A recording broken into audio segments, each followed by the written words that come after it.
দিন পর চা বিস্কুট খাচ্ছি।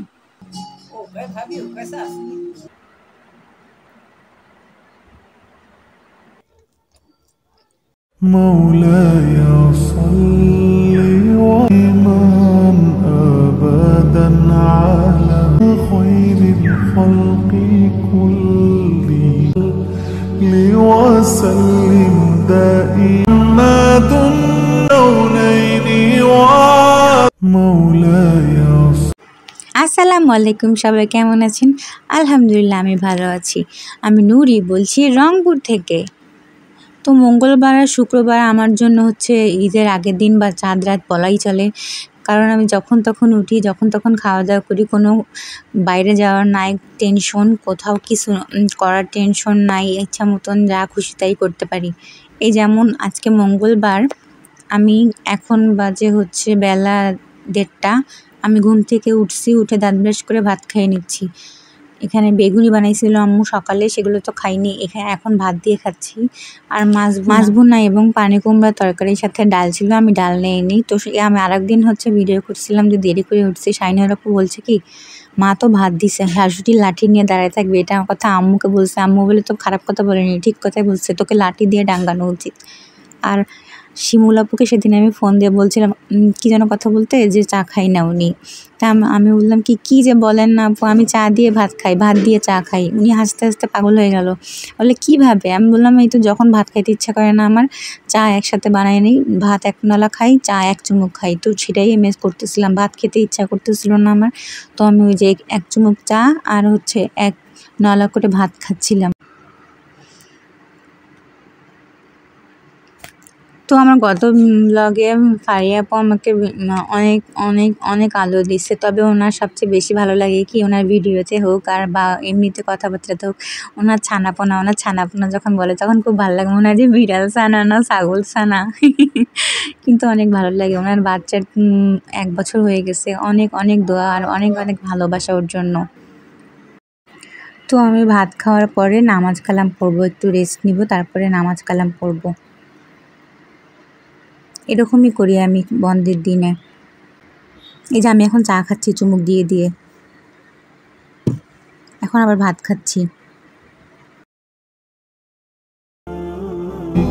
بالله وملائكته وكتبه إله إلا الله آمنا بالله وملائكته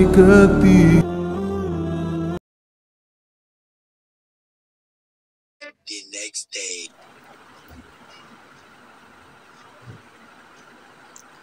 অনেক দিন পর চা বিস্কুট খাচ্ছি। এখন বাজে বেলা 12:30, আমি ব্রেকফাস্ট করতেছি।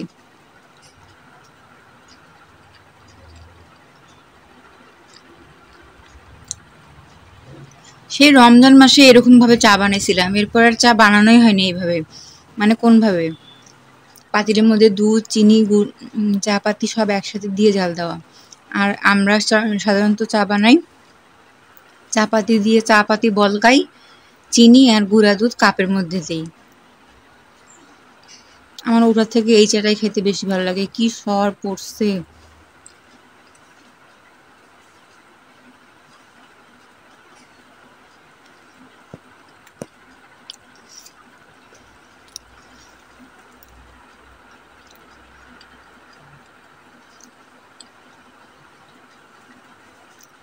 অনেক মিষ্টি হয়েছে। আই লাভ ইট। আর মানুষ কিভাবে চা না খায় থাকতে পারে? যে বলে যে আমি চা খাই না, তার সাথে কথাই বলতে ইচ্ছা করে না। কিভাবে সম্ভব জীবন থেকে চা না খাওয়া, মানে চা বাদ দেওয়া? আমি পারবো না, একবেলা হলেও আমাকে খাইতেই হবে। তো আমি এই যে টিভিতে হচ্ছে সাইলেন্ট কটেজ যে ভিডিওগুলো আছে সেগুলো দেখতেছিলাম আর চা খাচ্ছিলাম। তো ঠিক তার আগের দিন অবশ্য আমার চাচাতো বোন আমাকে ফোন দিয়ে বলতেছিল যে চা কীভাবে বানাইতে হয় আপু, আপনি যেন আমাকে শিখাইছিলেন। তারপর আমি আবার বললাম যে চায় অল্প পাতি দিতে হয়, দুধ চায়ে হচ্ছে পাতি বেশি দিতে হয় এবং জাল দিতে হয় অনেকক্ষণ। কতটুকু চিনি, কতটুকু চা পাতি আর কতটুকু গুঁড়া দুধ কিংবা লিকুইড দুধ দিয়ে কীভাবে বানানো হবে এগুলো বলে নিচ্ছে। ওর বলে কোথায় অফিসে না কোথায় যেন ইন্টারভিউ ধরতে পারে কি না, ও এই জন্য আমার কাছে জানিয়ে নিচ্ছিল, বিকজ ও চা খায় না, কিভাবে সম্ভব। আর এই মগটা আমার বন্ধু দিছে, জীবনের প্রথম আমি না চেয়ে বা হয় না যে অনাকাঙ্ক্ষিতভাবে একটা গিফট পাইছি এই মগটা। রবিতে চাকরি করে আমার বন্ধুটা, তো আমার বোনটাকে বললাম, ও বলতেছে যে আপু তুমি ভিডিও বানাও, চায়ের ব্লগ ভিডিও বানাইতে পারো না? আমি বললাম চায়ের তো অনেক ব্লগ ভিডিও আছে ইউটিউবে, হয় ওগুলো দেখলে আমার মাথা খারাপ হয়ে যাবে, কোনটা বেশি কোনটা কম। চিন্তা করতেছি ওর জন্য অন্তত সহজভাবে একদিন 1 কাপ র চা আর একদিন আর 1 কাপ দুধ চা বানানোর রেসিপি আমি ইউটিউবে আনার চেষ্টা করব।